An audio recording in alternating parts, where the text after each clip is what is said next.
The following announcement has been paid for by Journey into Wrestling.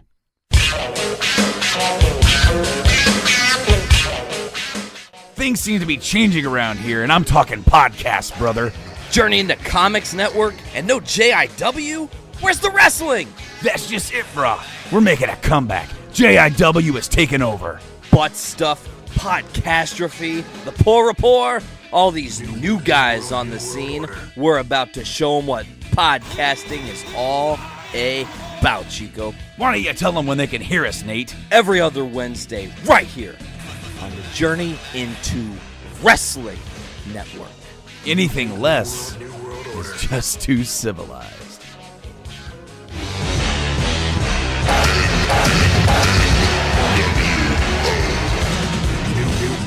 New world order. The following is a Journey into Comics Network production. From the suburbs of Chicago and Illinois, this is the Puhr Rapport with your host, Andrew Puhr.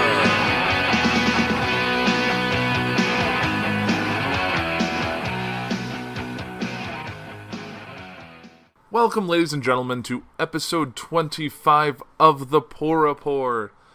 As always, I am your host, Andrew Puhr, and I want to thank you guys for checking out the show again and again. It's been a real honor to get to this milestone, which is 25. I know I've been rolling out a lot of things recently in prep for this milestone of an episode.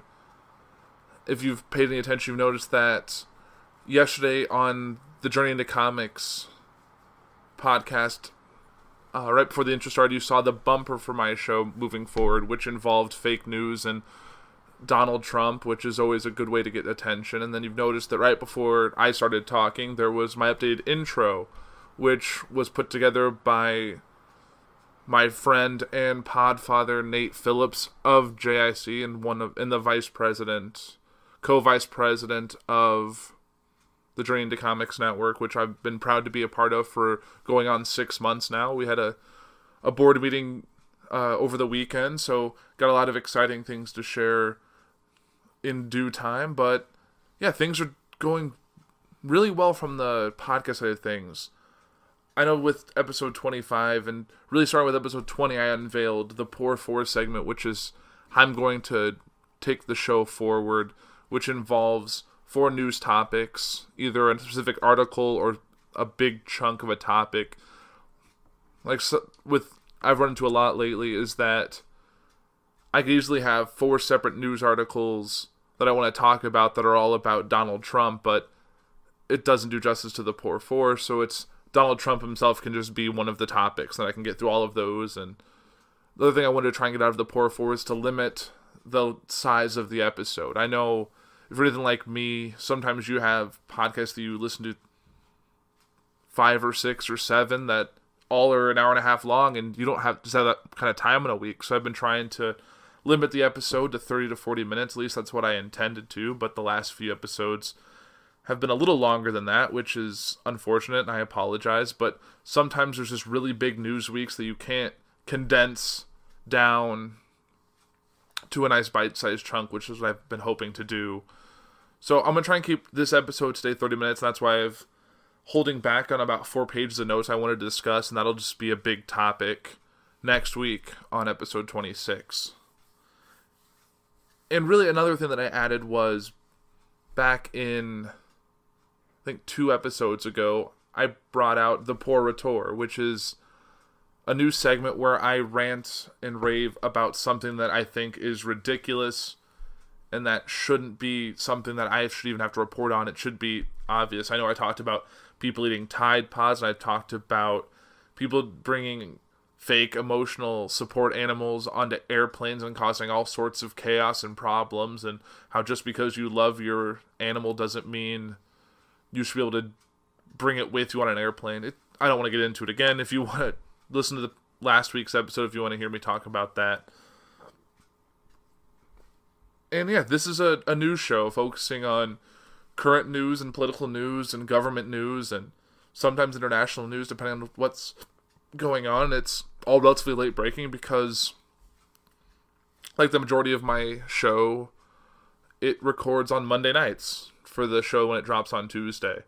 So it's most of the time it's late breaking stuff that some shows that record on the weekend or the end of the week before don't get to talk about. Like if something happens Monday at 4 o'clock, if it's big, I'll probably be talking about it that you'll listen to it the next morning. And sometimes doing a show that way sometimes can throw your whole plans into disarray, which is kind of how we end up getting with episodes like this, which is going to have one overarching topic. I'm not going to do a Puhr 4 or a Puhr Retour segment this week. I'll be going back to that next week. It just felt disingenuous to what we're going to be talking about later, and I'll get into that shortly. But I don't want to get into that because I know it's going to be a hard topic and it's going to make a very somber tone. So I just kind of want to talk about what's else has been going on lately before I get into that. In honor of episode 25, I really want to give a special thanks to everyone on the JIC network, Nate, Brandon, everyone else across all the shows. They're not all just shows that I like. There's definitely shows that I really love the people that do them, and I love the fact that in a social media driven age that we're in right now, I'm able to communicate to these people on a random Tuesday morning, just shoot a message to the group and I can get a dozen responses back and get a nice conversation going, enough so that sometimes you end up bothering someone at work and they get 30 notifications and have to mute the Facebook feed. And it's one thing that I feel like if I was on a show that really wasn't a part of a network or a network like this, it would be hard to do it week in, week out. It feels so isolated. But being a part of a network, and especially a network that is as fun and as motivated as the Journey into Comics network, even though my show really doesn't have a whole lot to do with comics or with, I think it's maybe a journey. It could almost be a journey into politics show or journey into government or news. But being a part of this network and being part of people that I know and I've worked with personally, because I know sometimes you get involved with a network that you've never seen any of these people in person. They may have a similar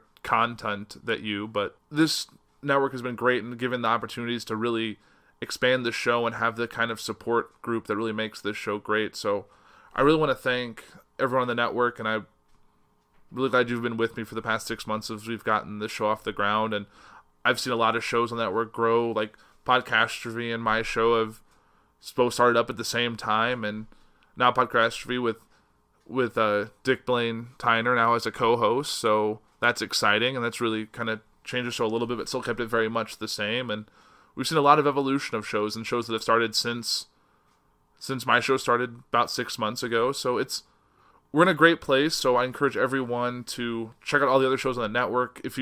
When you find my show, when you go to if you just go to journeyintocomics.com, you can see all the shows. We drop 10 shows we have 10 shows on the network, and there's will be a show every day of the week that you can check out too, including a best of, which gives the opportunity to check out a little taste of all the shows to see maybe, I want to hear more about that. Like, what is this literature show? Or what is this butt stuff show? Like, what is that about? I mean, if you want to laugh a lot, definitely check out Butt Stuff. Or if you want to check out Podcast, if you want to check out Brews with Dudes, there's so many shows on the network you can check out, and it's really fun that there's a flavor for anything you could want across the network, depending on what you're interested in. Like, there's going to be people who only like one show off the network, but the only reason that show is there is because the network exists and because Brando and Nate decided to open up the world that they started years ago to their friends and let them create their own content. So it's been an honor and a privilege, and I'm giving it like a giant plug to the network, which is fine. They all deserve it.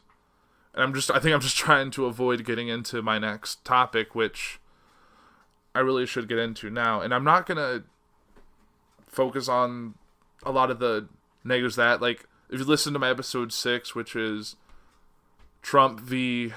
News Media Dawn of Nonsense, I believe is the episode. If you get it, you can go to if you go to journeyintocomics.com and you go to the Puhr Report on the side and look at the archives, and you can scroll back to episode 6 and listen to that. I go into a lot of topic about the Vegas terrorist attack that happened with the largest mass shooting in modern U.S. history.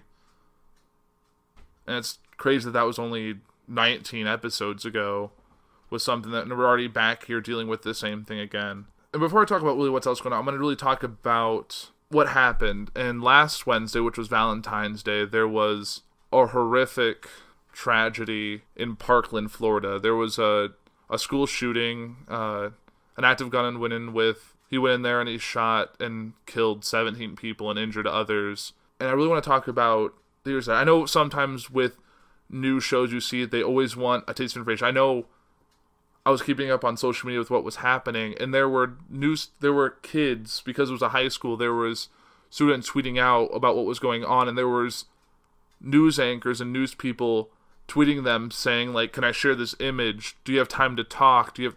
They were trying to get the scoop to try and get something to their news network to get their publicity. They weren't as caring about the kids involved as much as getting a little more piece of the puzzle or piece of the pie. They wanted something to shine on. They wanted someone to draw viewership, and they weren't.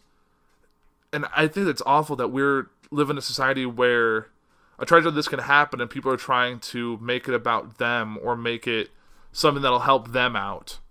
There's a kid who's hiding under his desk to not get shot by an active gunman. You want to interview him while he's on there, like get him on the phone. Like, what gives you the right, or you think that's a thing that should make sense? Like, he's hiding. He's not saying a word. He's just trying to get information out there and try and tell others what's going on. And if there's kids somewhere else that they can see this, that they can stay safe. And that, I have some other news things on there, and I just think that's awful. But before I really get further into this, I really want to talk about the heroes of that day, the staff and the administration of the people of this school that saved countless lives between them.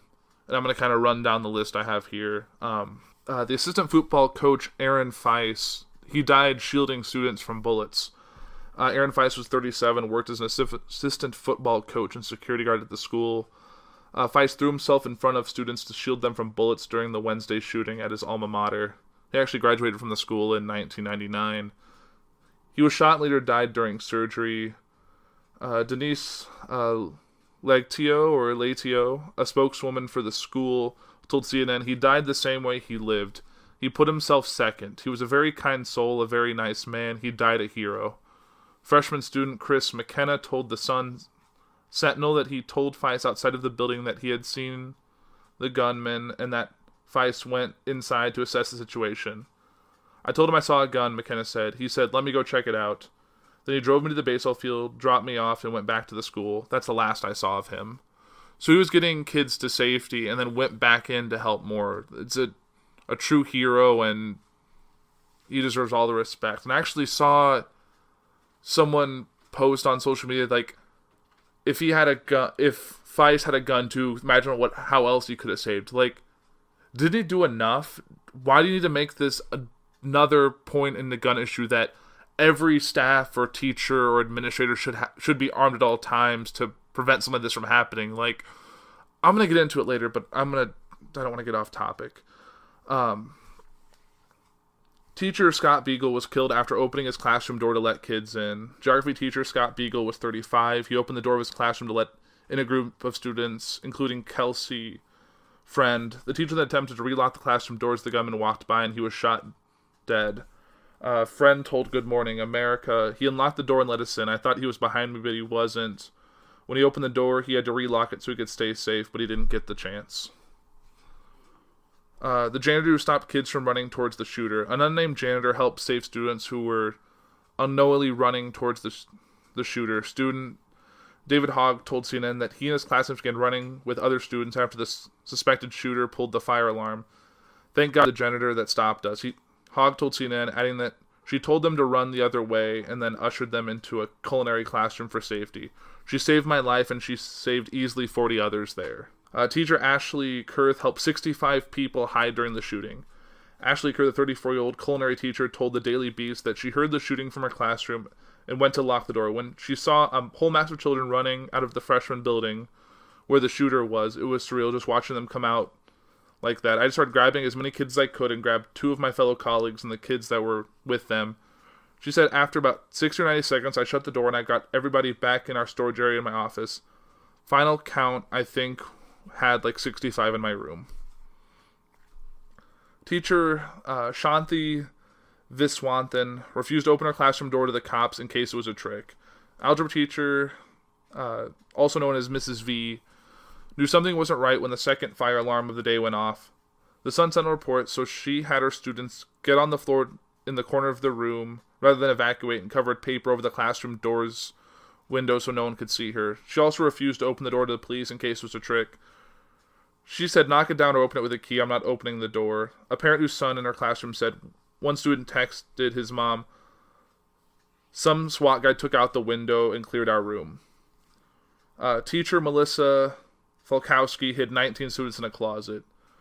Stoneman Douglas teacher Melissa Falkowski told CNN's Anderson Cooper that the school had trained its staff extensively for such a horrific scenario. After she heard there was an active shooter on campus, she jumped into action. "I managed to put 19 kids in the closet with me. This is the worst nightmare that could ever happen to you," she said. They remained in the closet for 30 minutes until SWAT officer secured the room. And then all the teachers who barricaded their classroom doors. Many teachers barricaded their classroom to protect their students during the shooting. Math teacher Jim Gard told the Miami Herald that he locked the door, turned out the lights, and had the students hide in the back of the room. "I told the kids to hang in there. It may still be a drill." And I just applaud and give my thanks for all the teachers for stepping into action when such a horrific scenario that you don't know if you're going to make it out of the situation alive. We're able to protect all those students that were in their care during a normal school day, which happened to be a Valentine's Day. And really, when I've seen everything that's been going on with all of that lately, and I think, like, teachers don't go to school to become, or teachers as students don't go to school to become teachers to protect their students and something like this. I pulled up an article or an editorial that said, "When did it become a teacher's job to stop a bullet for your child?" The editor's note was, "News of mass shootings like the December 2nd attack in San Bernardino, California, contribute to a heightened alert that it felt in schools across the nation, where lockdown drills are now routine and teachers are forced to take on a new role in the classroom: bodyguard." Charlie Gare is a high school English teacher in Denver. Gare's school went into lockdown this week after reports of an armed person near campus. Police searched the school for weapons, prompting Gare to write down her thoughts on how gun violence has affected her life as a teacher. "Here's the thing they don't teach you when you're going to school to be a teacher. There'll be days where you have to think about how you're going to fit 3 adult-sized children into a glass cupboard and cover yourself with a desk in order to protect the 4 of you. They don't tell you that there are going to be days where you're going to have SWAT team members come in and put a gun in your face. They don't tell you in 12 years' time there will be more school shootings than you can remember or maybe even count. They don't tell you that you're going to worry consistently about the day where it's not going to be just false alarm. They don't tell you when you'll eventually hate guns more than almost anything else. They don't tell you that in equal measure you will worry about how to protect kids at the expense of your own life and worry about protecting kids from themselves. Here's the thing. Across America, thousands upon thousands of teachers will go to school, and they'll be the kind of people who on a bad day will throw themselves in front of our children and protect them. Never in all of the school shootings have we heard about a teacher who ran or fled from a shooter in order to protect themselves. I would like to know how many people go to work and have to think about the moment they're going to have to lay their body down in front of other people's children to make sure they are safe. Every time incidents of school-related violence occur, my colleagues and I think of the numerous ways we might one day have to use our bodies or as barricades to protect the students whom we love dearly from potential other students whom we also love so dearly. Our world has gorged itself on violence, and we are sitting back and watching it get sick with it. Our culture is so hell-bent on being worried about a man having the right to an item intended to kill that they're actually upholding the protection they claim guns give them. And every single one of your children's teachers show up every day and is ready to try and prevent, even just a little bit, the decay that continues to eat away at us, to take a bullet from the monster we have made. They may all come across as self-righteous and indignant, but I would like to know how many other people go to work and have to think about the moment they're going to have to lay down their body in front of other people's children to make sure they are safe. How many other people have to think about escape routes and safety spots and whether a school desk would protect them from a bullet. Teachers are not police officers or firemen or members of the military who are trained to deal with dangerous situations like this. We're people who are trained how to get people to think, so that is what I'm doing. I'm not going anywhere anytime soon because I will always love my kids enough to want to be the one between them and a bullet, but this also wasn't in the job description. And I think that's a powerful statement. like, a lot of these teachers in this shooting and teachers in other school shootings that have happened, the countless that have happened in my lifetime, didn't sign up for that. That's not why they became a teacher. But it's become a sad reality that they have to have in the back of their head how they're going to deal if something like this happened. And I think that's something that shouldn't be taken for granted. I think that teachers should definitely be more rewarded, not beyond this, but just in general. They're responsible for the future of the next generation of life on this planet. Every teacher out there. And I agree with that statement. Like, it's not in their job description to be a bodyguard, to be someone who's going to step in front of a bullet for your child. Someone that they get paid a very low salary to teach day in, day out, 9 months out of the year. I mean, my fiance is a teacher. She teaches special ed. And on Wednesday night after all this happened, like, I thought there, and like, I don't know how I would handle that situation. I don't know how I would handle being in her shoes if something like that happened. And that's something that she has to think about as a teacher. Like, what happens if there's a shooter? How do I protect my kids? How do I lock the door? How do I get everyone safe until it's all over? Like, that's something that is heart-wrenching to me. Like, my mom's also a teacher. It's just, I have a lot of teachers in my family, and I don't have to think about that when I go to work on a daily basis. It's just, I think it's sad and it's awful, and I really don't know what else to say about that. It's ridiculous, but I don't think arming all the teachers is going to make the problem any better. That's just my personal opinion. I think there should be like a resource officer or someone, a representative of the police who's trained for that is on campus, that's there ready to go if something like that happens. I mean, my school had a resource officer when I was in high school. And I even remember on one occasion, which is crazy to think about, but there was a day I gave a speech presentation about how to clean a sword, like a long medieval weapon, sword, sharp blade. And I left school, went to the parking lot to my car, had a green military duffel bag that was, like what a army person would carry on their back, that had a few swords in it, covered in a blanket, sealed in the bag, and I carried that back into the school without anyone stopping me.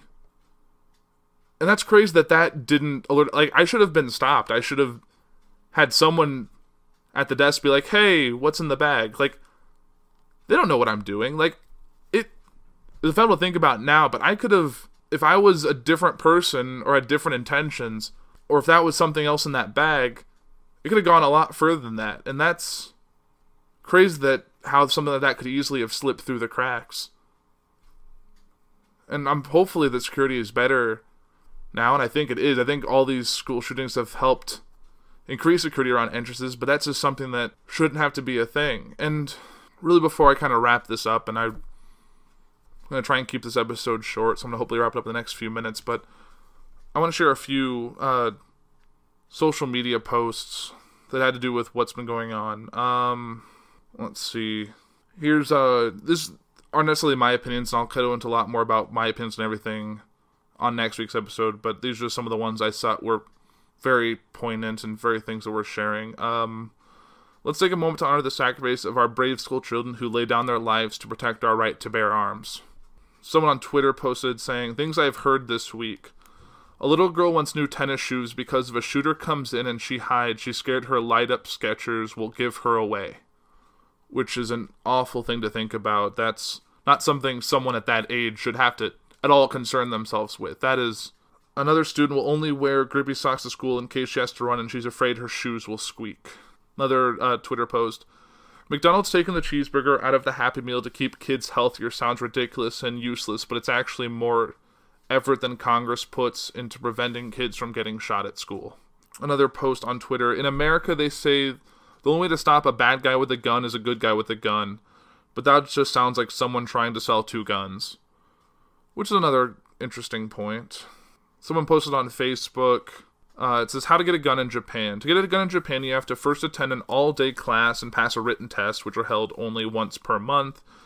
You also must take and pass a shooting range class, then head over to a hospital for a mental test and drug test. Japan is unusual in that potential gun owners must affirmatively prove their mental fitness, which you'll file with the police. Finally, pass a rigorous background check for any criminal record association with criminal or extremist groups, and you'll be proud new owner of your shotgun or air rifle. Just don't forget to provide police with documentation on the specific location of the gun in your home, as well as the ammo, both of which must be locked and stored separately. And remember to have the police inspect the gun once per year and to retake the class and exams every 3 years. Japan had 11 gun deaths in 2008. The U.S. had 12,000. Any other shitty arguments? And actually, I think, my own 2 cents, and I'll go into more of that later, I think that's actually something that wouldn't be a bad idea to implement here. I don't know the full extent. I have some paperwork on it that I'll talk about next week. But I'm going to save this one and I'll talk about it more on episode 26. Another post on Facebook that someone had shared. At a recent PTA meeting, we brought in some of the police officers who work closely with our school districts to talk about ALICE, A-L-I-C-E, which is their approach to handling active shooter situations. One part of it is that if the shooter does enter the room where kids are at, the kids are told to run around, yell loudly, throw things like books or wads of paper, etc., just to be a distraction. At first I was like, really? You think the shooter armed with a machine gun is going to confront Samantha armed with a book and just say, oh, never mind, I won't kill her? And then it punched me in the gut. If she's face-to-face with the shooter, she's going to die regardless. The goal will be for her and her classmates to make their deaths take 20 seconds rather than 10. That's 10 more seconds for other kids to run, 10 more seconds for first responders to get to the scene and take out the shooter. A lot of lives can be saved in 10 seconds. Just to be clear, this is the current state of affairs. We live in a country where kindergartners learn to maximize the number of lives they can save as they're being massacred. And these are just some of the powerful statements I made. I'm not going to really get into what some congressmen or some other representatives have said. I'm going to save that for next week when I focus on gun control and the cause of guns in America. If you want to listen ahead for that, you can always check out episode 6, like I said before. But I think I'm going to wrap up the episode for this week. Remember, if you have teachers in your life or people that could someday end up in harm's way, make sure you let them know how much they mean to you. Because they didn't sign up for this, and they deserve all the respect that we can muster. I kind of sorry for kind of giving you guys a somber show, and with it being 25 and all, I kind of wanted it to be a happy show, and if that didn't happen, maybe this show would definitely have been different, but I'm glad you all to listen. I hope I didn't turn any of you off with some of the stuff I've said, but I think it was definitely the most important news of last week, and we'll see what happens between now and episode 26, but we'll definitely talking a lot more about like I said, the gun control debate, and what our president, what our representatives have been saying about it, and how we think we can move forward. Until then, I'm Andrew Puhr. This is the Puhr Report. Have a great week.